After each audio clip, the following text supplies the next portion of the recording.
Good morning students. आज हम फिर से इसी कड़ी में आगे बढ़ते हुए बीएससी बीएड सेकंड मैथ्स आंशिक अवकल समीकरण हमारी बुक चल रही है साथियों, और इसका चैप्टर सेकंड प्रथम कोटि के अरैखिक आंशिक अवकल समीकरण। और आज का जो हमारा टॉपिक है वो क्या है, चारपीट विधि। तो सर्वप्रथम देखिए स्टूडेंट्स, हमें चारपीट विधि के अंदर किस प्रकार की इक्वेशन है वो दी हुई मिल सकती है। F X comma Y comma Z comma P comma Q बराबर 0, इसे इक्वेशन हम फर्स्ट मान लेते हैं। यहां पर देखिए स्टूडेंट्स, जेड दो स्वतंत्र चर एक्स और वाई का क्या है, फलन है। स्टूडेंट्स ये जो फॉर्मूला है वो हमने मानक रूप 4 के अंदर भी पढ़ा होगा, डी जेड बराबर P D X plus Q D Y, और इसे इक्वेशन हम सेकंड मान लेते हैं। उसके बाद में देखिए स्टूडेंट्स, चारपीट विधि के अंदर एक छोटा क्वेश्चन ये भी पुटअप हो सकता है कि चारपीट की अभिलक्षणिक समीकरण या सहायक समीकरण लिखी। तो ये सहायक समीकरण ही इस चारपीट विधि का मूल इक्वेशन है साथियों। अगर अभिलक्षणिक समीकरण हमें याद है तो चारपीट विधि के अंदर बाकी जो हमने पूर्व मानक रूप फर्स्ट सेकंड थर्ड और फोर्थ का अध्ययन किया है, उसी कॉन्सेप्ट को हम उपयोग में लेने वाले हैं। अगर इस वीडियो से पहले आपने पहले वाले वीडियो अगर नहीं देखे हैं तो उनको देखिए स्टूडेंट्स, ताकि ये वीडियो है वो आपके लिए आसान बन सके। तो सर्वप्रथम हमें जो सहायक इक्वेशन है वो किस प्रकार से याद करनी होंगी, dp अपॉन डेल एफ बट्टा del X plus P del F बट्टा डेल जेड। उसके बाद में dq बट्टा डेल एफ बट्टा del Y plus q del F बट्टा डेल जेड बराबर dz बट्टा माइनस पी डेल एफ बट्टा del P minus q del F बट्टा डेल q बराबर dx बट्टा minus del F upon del P बराबर dy बट्टा minus del F upon del Q बराबर df अपॉन 0। तो देखिए स्टूडेंट्स, इस सहायक समीकरण को हम किस प्रकार से याद कर सकते हैं। तो यहां पर सर्वप्रथम आपको ऊपर dp दिखाई दे रहा है, यहाँ पे dq दिखाई दे रहा है। उसके बाद में देखिए स्टूडेंट्स, हमें यहाँ पे dx dy और dz 6 इक्वेशन हमें यहाँ पर बनानी होंगी। अब यहां पर देखिए स्टूडेंट्स, dp के नीचे क्या लिखा जाएगा। तो सर्वप्रथम तो हमें चारपीट विधि की सहायता से कोई भी इक्वेशन हो उसको f के इक्वल मानना होगा। किसके इक्वल मानना होगा, f के इक्वल मानना होगा। तो एक बात तो ये तय हो चुकी है, जितने भी अवकलज होने वाले हैं वो f के होने वाले हैं। तो देखिए स्टूडेंट्स, इस इक्वेशन को हम किस प्रकार से याद रख सकते हैं। अब ऐसा समझिए कि स्टूडेंट्स, p का संबंध तो किसके साथ होता है, x के साथ होता है।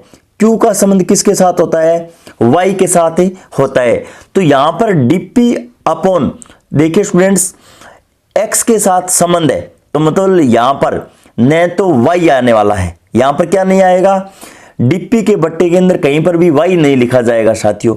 और dq का संबंध है वो y के साथ होता है, तो यहां पर कहीं पर भी x का जिक्र नहीं होने वाला है। उसके बाद में dz के अंदर देखिए स्टूडेंट्स, यहां पर p और q दोनों का जिक्र होगा। dz के बट्टे में न तो x का जिक्र होने वाला है न y का जिक्र होने वाला है। और अब हमने ये पूर्व में देखा है कि x का संबंध p के साथ होता है और y का q के साथ होता है। तो यहां पर देखिए स्टूडेंट्स, जो पहले दो मान है इनके अंदर सभी टर्म है वो प्लस की आने वाली है, जबकि बाकी सभी जो मान है उसके अंदर ऋणात्मक मान लिखे जाएंगे। बाकी क्या है, सभी ऋणात्मक मान लिखे जाएंगे। इस इक्वेशन पे आधारित साथियों, चाहे सामान्य बीएससी हो चाहे बीएससी बीएड हो, एक क्वेश्चन 100% पूछा जाएगा साथियों। और इस इक्वेशन का आपको रट्टा नहीं मारना है, कॉन्सेप्ट के साथ आपको समझना है साथियों, किस प्रकार से हम इस इक्वेशन को याद कर सकते हैं। तो यहां पर आप देख सकते हो p का जिक्र हो चुका है, तो यहां पे y नहीं आने वाला है। तो एक बार तो हम f का x के सापेक्ष अवकलन कर देंगे और एक बार f का z के सापेक्ष अवकलन कर देंगे। और जब z के सापेक्ष करेंगे तो यहां पे p कांस्टेंट के रूप में लिख दिया जाएगा। अब dq के बट्टे के अंदर देखिए स्टूडेंट्स, y यहां पे एक तो यहां पे x का जिक्र नहीं होने वाला है नीचे, तो f का y के सापेक्ष कर देंगे और f का z के सापेक्ष, और z के सापेक्ष करेंगे तो यहाँ पे गुणा के अंदर q लिख देंगे साथियों। dz बट्टा के अंदर यहाँ पे न तो x आने वाला न y आने वाला, तो यहाँ पे minus p del f upon del p और q, तो यहाँ पर भी q आ जाएगा साथियों। और x का पहले ही मैंने बता दिया p के सापेक्ष संबंध होता है, y का q के सापेक्ष, और डेल f बट्टा 0 आएगा इस इक्वेशन का तो कहीं पर भी उपयोग नहीं होने वाला है साथियों। अब यहाँ पर इसकी जो क्रियाविधि है वो क्या रहने वाली है, सर्वप्रथम दी गई समीकरण के सभी पद LHS में स्थानांतरित कर उसको f के इक्वल पुट कीजिए। उसके बाद में इसकी सहायक समीकरण लिखिए जो मैंने यहाँ पर लिख रखी है। सहायक समीकरण में आने वाले डेल f बटा del x, del f upon del y, del f upon del z, del f upon p और q ज्ञात कर इसके अंदर इक्वेशन के अंदर मान पुट कर देंगे। कोई भी दो उचित भिन्नों को हल करके P और Q में संबंध प्राप्त कीजिए। बाद में हम जानते हैं dz बराबर P dx plus Q dy। यहाँ पर P और Q के मान रख करके और दोनों तरफ हम समाकलन कर देंगे जो कि क्या है, पूर्ण हल होगा। बाकी विचित्र और व्यापक हल है वो पूर्व की भांति यहाँ पर भी रहने वाले हैं। तो देखिए स्टूडेंट्स, इस विधि पे आधारित एग्जाम्पल नंबर फर्स्ट का हम अध्ययन किस प्रकार से करते हैं। एग्जाम्पल नंबर फर्स्ट, हल कीजिए px प्लस qy बराबर pq। तो सर्वप्रथम इस इक्वेशन को पहचान करके हमें यह पता लगाना होगा कि यहाँ पर कोई ना कोई मानक रूप तो न बन रहा हो। अगर देखिए स्टूडेंट्स, पर्टिकुलर किसी विधि का अगर नाम देकर क्वेश्चन पूछा जाता है, जैसे 4 पीट विधि से हल कीजिए, तो फिर हम बाध्य हैं 4 पीट विधि से ही हमें हल करना होगा। और मानक रूपों का अध्ययन हमने पूर्व वीडियोज के अंदर कर लिया है। तो देखिए students, f equivalent px plus qy minus pq बराबर 0। सर्वप्रथम हमें दी गई इक्वेशन को f के इक्वल मानना होता है, तो यहाँ पर इसको इक्वेशन फर्स्ट मान लेते हैं। उसके बाद में जो फर्स्ट की जो 4 पीट की जो सहायक समीकरण है वो हम जानते हैं dp upon del f upon del x plus p del f upon del z बराबर dq और del f upon del y plus q del f upon del z। ये इक्वेशन साथियों हमें याद होनी चाहिए। एक दो बार अगर आप लिख कर प्रैक्टिस करते हो तो अगर आप एक या दो बार लिख कर अभ्यास करते हो तो ये इक्वेशन है वो साथियों याद हो जाएगी। और यहाँ पर कुछ ट्रिकली पॉइंट के साथ याद कीजिए ताकि आपको लंबे समय तक याद रहे। dz बट्टे के अंदर मतलब z आ चुका है तो x और y का कहीं पर भी नीचे जिक्र नहीं होने वाला है। और p और q को छोड़कर बाकी सभी टर्मों के अंदर नेगेटिव चिन्ह आने वाला है। तो minus p del f upon p और minus q del f upon del q और dx के बट्टे के अंदर minus del f upon del p आ जाएगा। y के बट्टे के अंदर minus del f upon del q आ जाएगा। अब उसके बाद में देखिए स्टूडेंट्स, इन सभी मानों को हमें बारी बारी करके निकाल लेना होगा। Del f upon del x, इसका मान हम जब निकालेंगे इक्वेशन फर्स्ट की सहायता से x के साथ अवकलन करते हैं तो यहाँ पे एक तो p आ जाएगा और उसके बाद में qy का 0 आ जाएगा। और x के सापेक्ष कर रहे हैं तो ये pq है तो ये भी क्या है 0 बन जाएगा। तो यहाँ पर students del f upon y के सापेक्ष करते हैं तो यहाँ पर y की केवल और केवल एक टर्म है और उसका गुणांक q है तो q तो कांस्टेंट बन जाएगा और y का y के सापेक्ष 1 हो जाएगा। तो इसका मान भी यहाँ पे q निकल कर आ चुका है साथियों। तो इस del f upon del y का मान q निकल कर आ चुका है साथियों। अब उसके बाद में del f upon del z का मान हम निकालेंगे तो z की तो टर्म ही नहीं है साथियों यहाँ पे, तो यहाँ पर सभी टर्म है वो 0 हो जाएगी। तो del f upon del z का मान 0 प्राप्त हो जाता है।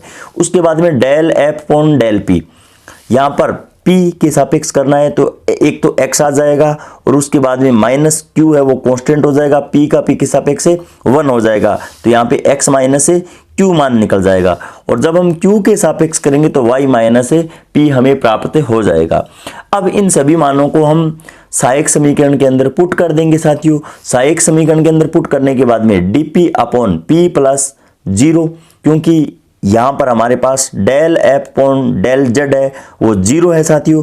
और 0 होने पे p को जब हम 0 से गुणा करवाएंगे तो परिणामी रिजल्ट है वो 0 प्राप्त हो जाएगा। ठीक इसी प्रकार हम सभी मान पुट करते जाएंगे। पुट करने के बाद में dq upon q plus 0 dz बट्टा minus p x minus q y minus p बराबर dx और माइनस सूत्र के अंदर है x माइनस q और dy माइनस का जो सूत्र के अंदर dy बट्टा माइनस सूत्र के अंदर है y माइनस p और यहाँ पे df बट्टा 0। अब देखिए स्टूडेंट्स, हमारे पास फर्स्ट, सेकंड, थर्ड, फोर्थ, 5 और 6 इस तरीके से मान प्राप्त हो जाते हैं। अब यहाँ से कोई भी दो मान लेकर हम यहाँ से p और q के मान ज्ञात करेंगे, जो कि फिर हम dz बराबर p dx plus q dy के अंदर पुट कर देंगे, फिर हमें समाकलन करना होता है।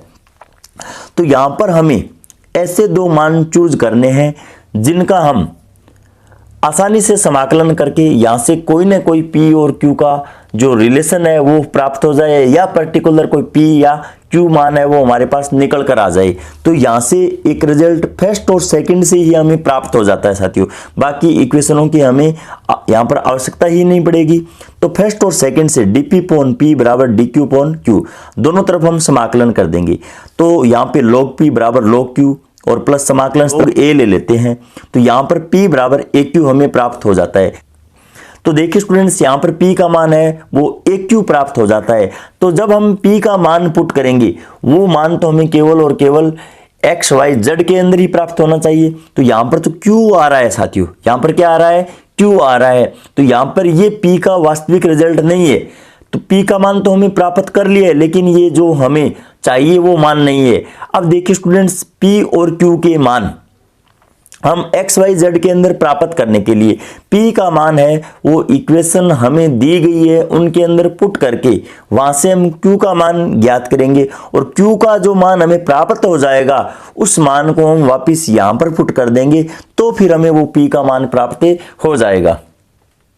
उसके बाद में समीकरण 4 का प्रयोग फर्स्ट में करने पर देखिए स्टूडेंट्स, p बराबर aq है और फर्स्ट इक्वेशन हमें ये दी गई है। जहां पर हमें p दिखाई दे वहां पर aq लिखना होगा।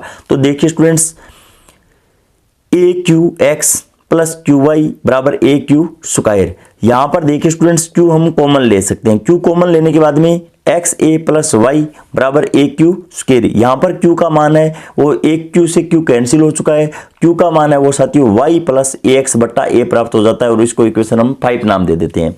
अब समीकरण 5 से q का मान समीकरण 4 में रखने पर p बराबर aq, तो यहां पर q का मान हम वापस पुट कर देंगे। तो p का मान है वो हमें x और y के अंदर प्राप्त हो चुका है। अब हम जानते हैं dz बराबर p dx plus q dy होता है। यहां पर p का मान पुट कर देंगे और यहां पर q का मान हम पुट कर देंगे। पुट करने के बाद में आगे इसको सरलीकरण कर लेते हैं, a लघुत्तम ले लेंगे साथियों। तो यहां पे a y plus ax dx plus, और यहां पर a का a के अंदर भाग देंगे तो 1 आ जाएगा, और 1 को यहां पे मल्टीप्लाई कराएंगे तो y प्लस ax और dy आ जाएगा।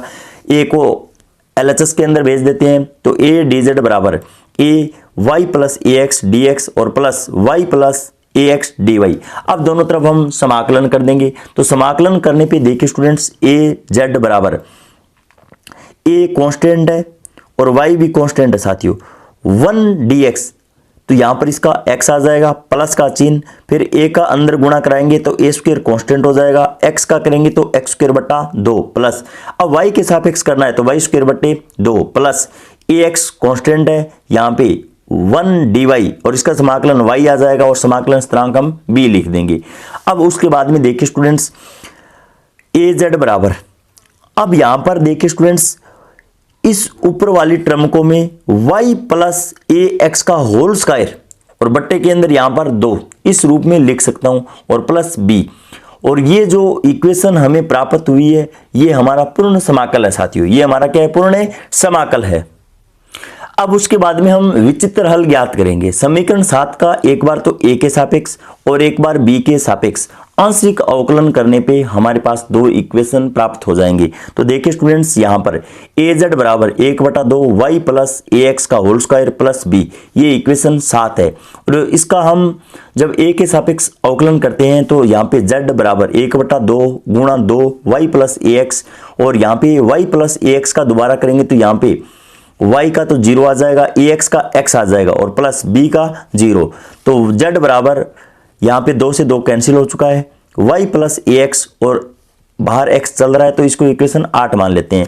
फिर हमें 7 का क्या है, b के सापेक्ष करना होगा, तो बाकी सभी टर्म 0 हो जाएगी, और b का b के सापेक्ष 1, तो 0 बराबर 1, जो कि क्या है यहाँ पर असत्य कथन है। अतः हम कह सकते हैं कि इन इक्वेशनों की सहायता से ए और बी को लुप्त कर हम विचित्र हल ज्ञात कर सकते हैं, लेकिन अंतिम समीकरण से स्पष्ट है कि इसका विचित्र हल है वो विद्यमान नहीं है। उसके बाद में व्यापक हल, और व्यापक हल ज्ञात करने के लिए पीछे हमने कॉन्सेप्ट पढ़ा है, बी को केवल और केवल ए के पदों में व्यक्त करना होता है, तो बी बराबर फाई ए लिखते हैं, और पीछे कुछ मानक रूपों के अंदर हमने सी बराबर फाई ए माना होगा साथियों। यहाँ पर स्थिरांक या जो कांस्टेंट है वो b है तो उसको हम a के पदों में लिख देंगे, तो फाई a के पदों में यहाँ पर व्यक्त करके जो हल प्राप्त होगा वही व्यापक हल है।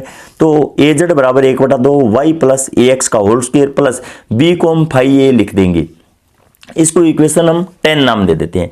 समीकरण 10 का a के सापेक्ष आंशिक अवकलन करने पे तो z बराबर 1/2 और इनटू पहले यहां पर स्क्वायर का y प्लस ए एक्स का होल स्क्वायर, तो इसका